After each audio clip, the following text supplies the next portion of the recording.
Hello and welcome back to This Week in Warhammer Fantasy, or Warhammer the Old World, and this week we've got some interesting stuff. So let's start with the Sunday preview that we got today. So we have seen some new Dark Oath stuff, which are the Chaos people but in Age of Sigmar. I think these would work really well with for Warriors of Chaos as sort of Chaos Marauders. I think they might be a bit overpriced. I have to say I haven't looked at the price for them. Might be okay, but yeah, it's apart from the price, I think it's a good set. They've got cool stuff. And we move on to the actual Old World stuff, and this is all stuff that's already been released, or sort of been showed off. But now we know that it's coming. You'll actually be able to buy this stuff, which I think is cool. So we've got Lady Elise Ducard, which is a really weird name for a French speaker. I'm not a French speaker, but I know that it is a really weird name. But it's a cool model. It's a really cool unicorn model. Feels very Bretonnia, very new. Really excited that we actually get her out on the playing field. We've got the Kingdom of Bretonnia Lord on Royal Pegasus, which comes in optional assemblies. This one feels a bit weird. This one really, it works really well. I think this one and the what's it called, the banner bearer on Pegasus, they're really cool. I think they'll work really well together. So really nice that we're getting that out. The Men at Arms again. Epic kit. I really like the kit. It's really great that we're starting to get these things outside of the start boxes, that you'll be able to play Bretonnia if you want more men at arms, or if you have enough knights already and you just want the men at arms. It's going to be really good that you can actually buy them separately. Again, no new stuff. Same thing for the peasant bowmen. It's really cool to see them in huge blocks like this. I think there's 32 people. It's far larger than I would ever field on an actual battlefield, but it's really cool. And then we go down, we get the transfer sheet, which I know some people have been waiting for. Personally, I like to paint the freehand stuff. It doesn't turn out really well, but it's a nice practice, and it sort of disappears in the sea anyways. But if you really feel like you want the transfer sheet instead of hand painting everything, here you go, it's finally here. For the Tomb King players, we've finally got the Khemri Casket of Souls, which I think is excellent. I love the Casket of Souls. I've got it. It's really cool kit. It's a paint to paint, because at least mine was fine cast. I don't know if this one will be, remastered resin version. But I suppose they might have fixed it. Mine had lots of bubbles, which made it really hard to paint. Now we've got the Necrolith Colossus. Again, really cool. I think they were releasing a new head for this one, but that might just be my memory. But I think there was a new head for this one, or if it was the Bone Giant. We are getting the Orc Shamans, which are fine. I think it's really funny that this guy doesn't have any teeth, especially with Orc culture being very tooth-centric. The Orc Mobs and the Black Orc Mob, really cool. These guys were around for Iron Jaws in Age of Sigmar for quite a while, but now they're back. These guys really... Oh, and the Arab Boys are back. I mean, we knew this was going to be back. I'm really happy that it's back now. Because these are just excellent to paint. It's really fun to paint these, really fun to build them. Gonna be epic. I wonder if these are the monopose version.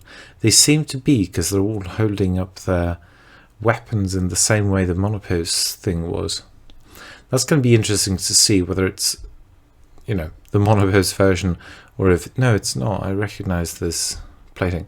It's a shame, because I really like the monopose version of them, but there you go. Let me get down to the Orc Boar Boys and Boar Chariot, which I have missed. I have missed the Boar Boys. They are great kit. They're a great kit. I really like them. And the Chariots as well, lovely. G-Dub's doing everything. It's absolutely correct. The Shaman's back. If you play... I'm not a big Goblin fan, but I've got some friends who are, so I'm sure this will be very exciting Same with the goblin mobs and the old night goblins. So these aren't the ones that you can buy for Warhammer Age of Sigmar, which I think look better and are just better in every way. But I suppose the new ones don't look as night goblin-y as the older ones do. So, if you like these, this older feel, there you go. Oh, and the wolves. I love the wolves. The wolves are really cool. They're all coming back. Great. This is a huge release. Huge release for G-Dubs. So yeah, thank you for that. And a new... If you don't... if you want to watch other lore makers than me, and if you want to waste your money on Warhammer TV or Warhammer Plus, whatever it's called, they've got a new thing, but that's for Warhammer 40k. There you go. But if you're interested in Warhammer Plus, check it out.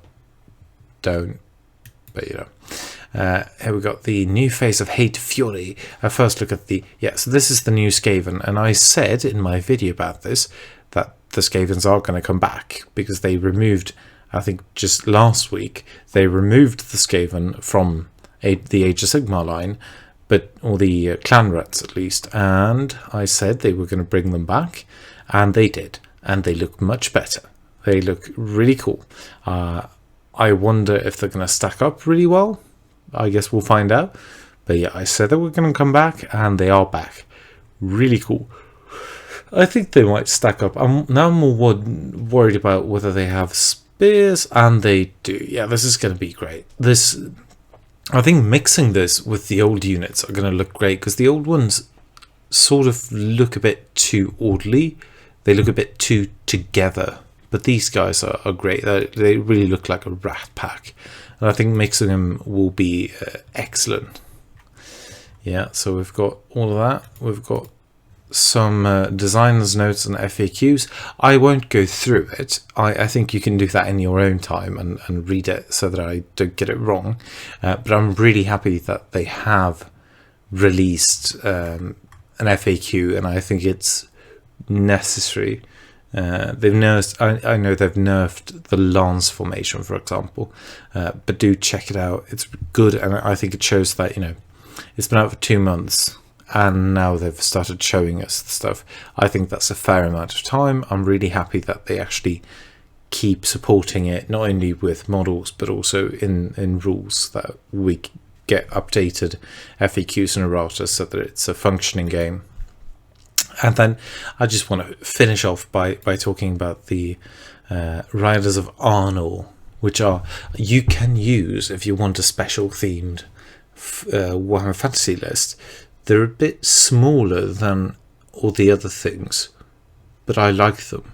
They're really cool, and it's the first mounted unit we've got for the Kingdom of Arnor. This is Middle Earth, so if you're not interested, don't listen to it. But I think they're really cool. The issue is Arnor has never had cavalry before, so it sort of changes their unique playstyle. But yeah, it's cool. I think it's nice to see that G-Dubs is releasing new stuff for old games. If they're doing it for Middle Earth, they're going to do it even more for fantasy. So we love to see stuff like this, supporting our Middle Earth playing brothers. Yeah, I suppose that's it for this week. Thank you very much for listening in, and have a great week.